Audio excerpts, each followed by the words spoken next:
정우 엄마한테 이런 얘기를 했어요. 참 처녀 때는 이종범이라는 사람을 만나고 결혼해서는 이정우라는 아들을 낳고 고우석이라는 사위를 얻고 정말 대단하다고 세상에서 제일 부럽다고 얘기했어요. 형수가 위너해. 일부는 코칭 스텝을 전부 다 싸움을 잘하는 코치들을 배치하자. 전쟁에 능통한. 저는 이렇게 좀 선을 거십니다.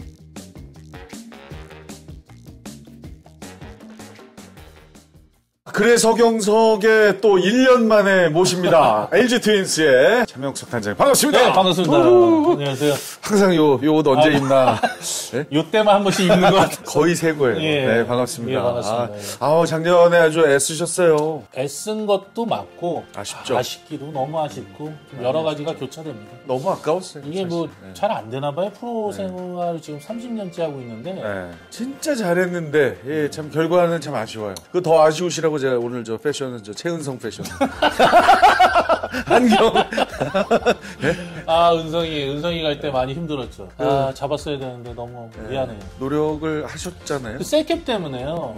그게 너무 안타깝고 그다음에 은성이 같은 경우는 입단할 때부터 2군에서 저랑 같이 있었던 참 오래됐네. 그런 선수고 또 그 선수가 군대 갔을 때 저한테 개인적으로 편지도 보냈던 사이가 맞아요. 제가 들었어요. 맞아요. 굉장히 사랑하는 후배인데 후배면서 제자인데 피치 못할 사정으로 이렇게 헤어지니까 좀 아쉽죠. 그렇군요. 이 비즈니스적 접근이다 보니까 참 그런 게 사람을 힘들게 하는 것 같아요. 아쉽게 최은성 선수는 떠나갔지만 보완을 하셨어요. 네, 맞습니다. 그런 거 차츰차츰 한번 여쭤보겠습니다.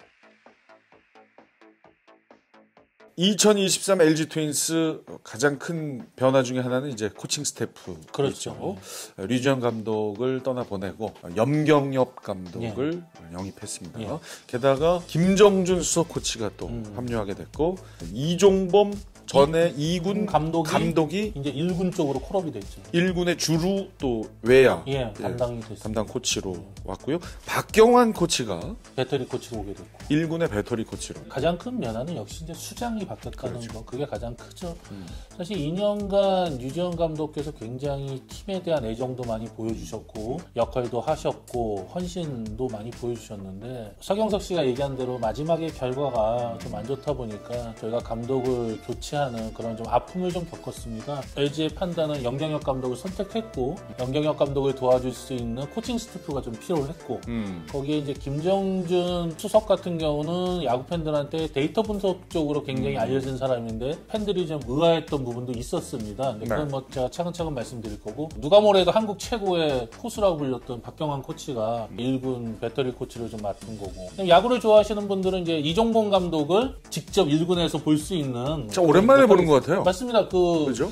저는 이제 3루 베이스 코치 하다가 지금 2군 감독을 맡았죠. 그리고 나서 지금 1루 베이스 코치 겸 외야 주루 담당 수비하고 그걸 맡게 돼서 그렇게 되면 이제 나중에 이제 아들하고 굉장히 많이 잡히겠죠. 아마 화면에 감독담으로 가장 많이 잡히지 않을까. 화면 분할도 많이 잡겠죠. 이제 방송에서. 제가 아버지로서 한번 느껴봤는데 기쁨이랑 슬픔이 교차할 거 아닙니까? 만약에 이정우 선수를 잡아내면 우리 팀이 좋은 거고 이정우 선수가 잘 쳐서 지면 아들이 잘해서 좋지만 지금 내가 소속돼 있는 팀은 지게 되고 이게 얼마나 괴로운 입장이 있겠습니까? 2군일 때도 뭐 하여튼 LG 소속이니까 제가 여러 번 물어봤는데 자기는 뭐 한 번도 그런 얘기 고민해 본 적 없다. 무조건 팀이다. 그러니까 내심 이제 이런 건 있는 것 같아요. 이정우는 잘하면서 팀은 우리가 이기길 바라는. 그러니까. 그 얘기 했어요, 맞아요. 근데 이제 뭐 나중에 또 얘기하겠지만 우리 팀에 또 이정범 코치의 사위가 있잖아요. 그러니까. 이 사람은 정말 노후 준비는 정말. 그래서 제가 정말 잘해놨어요. 아주 카톡으로 짧게 보냈어요. 형은 다 가졌네. 그러니까. 사위도 갖고 아들도 갖고 딸도 갖고. 그렇게 되면 좀 열심히 안 하게 되지 않을까요? 본인은 아니라고 하는데 걸음걸이가 벌써 티나죠. 티나죠. 아유, 참. 정우 엄마한테 이런 얘기를 했어요. 참 처녀 때는 이종범이라는 사람을 만나고 결혼해서는 이정우라는 아들을 낳고 고우석이라는 사위를 얻고 정말 대단하다고 세상에서 제일 부럽다고 얘기했어요. 형수가 최고네 진짜. 그렇죠. 형수가 위너네. 그 정도 실력을 갖춘 아들이 있을 때는 부모들이 걱정하는 건 딱 하나예요. 부상. 그렇죠. 부상당하면 정말 안 되잖아요. 근데 정우가 다쳐도 고소리가 있는. 우리끼리 그냥 하는 얘기로 다치면 안 되지. 안 되죠. 근데 얼마나 좋겠습니까? 그 둘은 또 언제 그렇게 또 그 얘기는 또 다음 편에 제가 한번 여쭤보겠습니다. 염경엽 감독 호가 이제 출발을 합니다. 네. 사실 염경엽 감독은 작년만 해도 우리 차명석 단장님의 전직이죠. 네. 해설위원이었잖아요. 네, 그렇죠. 네, 어떤 방송사의 해설위원이었는데 해설하실 때 보면은 약간 좀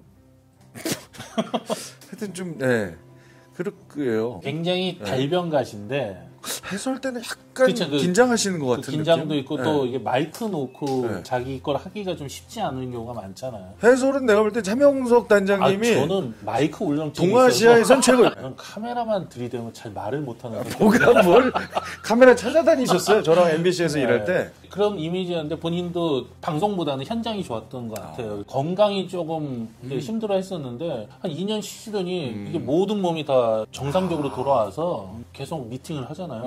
목소리에 힘도 있으시고 굉장히 좀 활기차게 보내고 계십니다. 그러고 보니까 현장 떠나실 때 건강상의 문제가 있었었죠. 스트레스가 너무 심해서. 맞아요.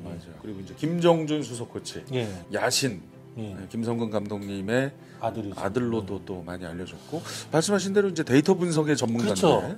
저랑 또 이제 입단 동기고 어릴 때부터 친구였거든요. 한 40년 된 친구인데 염경엽 감독 얘기는 제가 깜짝 놀랐어요. 보통 감독이 되면 단장이 수석은 누굴 쓸 거냐 바로 물어보거든요. 근데 김정준 코치를 쓰겠다는 거예요. 그래서 너무 놀라가지고 왜 그런 선택을 했냐 했더니 자기가 샌디에이고 유학 갔을 때 그 샌디에이고 해변을 걸어다니면서 내가 한국 가서 하면 뭘 할까 이렇게 고민하다가 문득 수석 코치로 그 얼굴이 딱 생각나더래요. 그래서 제가 감독을 해보니까 모든 걸 혼자 짊어지고 하기에는 제가 너무 힘들었다. 그래서 나한테 좀 직원을 할 수 있는 수석 코치가 필요한데 그 얼굴이 떠올랐다는 거예요. 그때 바로 전화를 했답니다. 전에는 인연이 그렇게 별로 깊진 없었죠. 않았죠. 그때 미국에서 전화를 했대. 그냥 어머나. 내가 나중에 언젠가 혹시 감독이 되면 날 도와줄 수 있겠냐고. 김정준 수석이 그때 SK 소속이었죠. 네네. 언제든 도와드리겠습니다 했는데 감독이 된 거예요. 1년 전에 부탁을 했는데. 세상에. 그래서 수석으로 오게 된 거죠. 근데 어떻게 해변을 걷다가 그 생각이 나는지 저는 좀 이해가 안 가더라고요. 약간 어떤 샤머니즘적인 거를 믿으시나요? 염경엽 감독이? 되게 독실한 크리스찬. 아니요, 불자입니다. 불자. 그럼 약간 그럴 수도 있어요. 김정준 수석한테 요구를 했대요. 내가 감독이지만 언제든 나한테 직원을 좀 해줘라. 내가 혼자 짊어지기에는 한번 해봤더니 너무 힘들더라. 그래서 이제 김정준 수석을 선택했다는 뭐 그런 얘기 하더라고요. 단장님 입장에서는 어떻습니까? 많은 팀을 우승시킨 데이터 전문가인데요. 네, 그렇죠. LG에도 하여튼 큰 기여를 할 거라고 예상하십니까? 일단은 김정준 수석이 한 30년간 그쪽 계통이 있었고 또 야구판에 너무나 오래 있었고 그다음에 선수 분석도 능통하고 하다 보니까 감독한테 분명히 도움이 된다고 생각을 하고 김정준 수석이 우리 팀에 왔으니까 야신 김성근 감독이 아들 때문에 저한테 좀 밥을 한번 사야 되지 않을까. 김성근 감독님하고는 어떠세요? 저야 뭐 너무 존경하는 야구인이고 또 친구 아버지니까 제가 항상 그 일본에 계셨지만 한국 올 때마다 인사드리고 했는데 최근에 또 최강야구의 또 감독으로 이제는 감독님이 저한테 아들 잘 부탁한다고 해야 되는 거 아니에요? 요즘 세월이 흐르 조금씩 변하시는 살짝 변하시는 듯한 느낌. 아무도 김성근 감독한테 그런 얘기를 못 하니까 진짜 아무도 못 하는데. 아무도 못. 그 유일하게 야구계에서 김성근 감독님 앞에서 좀 까불락거리는 게 몇 안 돼요. 저 그 중에 하나인데. 근데 또 너무 그러면 재미없으니까 이렇게 해준 것도 가끔 그렇죠. 재밌어하십니다. 뭐 최근에 그러면 아드님하고 한 팀이 된 다음에 친구 아버지를 만나신 적은 없고요? 아니요. 시상식에서 한번 뵙고 뭐 그랬는데 야구판에서 거의 뭐 70년을 계셨으니까 좀 고견을 좀 여쭙고자 한번 볼 생각입니다. 알겠습니다. 이종범 코치와 박경환 코치가 1군에 이제 합류를 했습니다. 믿으시죠?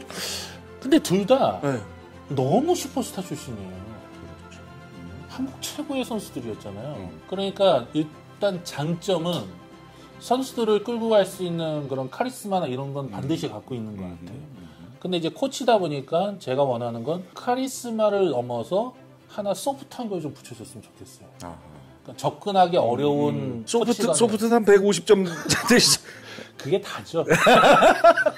뭐 너무 카리스마가 없어서 그렇지. 근데 그걸 좀 겸비를 하면 선수들한테 엄청난 도움이 될 것 같아요. 슈퍼스타들은 좀 접근하기가 좀 어렵잖아요. 그럴 수 있죠. 옆에 있는 그 사람들이 조금만 바꿔주면은 저는 굉장한 플러스 요인이 되지 않나 싶습니다. 자, 그럼 이제 코칭 스태프 관련해서는 요 질문으로 마무리를 하겠습니다. 단장으로서 이번 코칭 스태프의 변화 만점이 100점이라면 몇 점을 주시겠습니까? 사실 단장은 2군 코칭 스텝의 정권을 갖고 있거든요.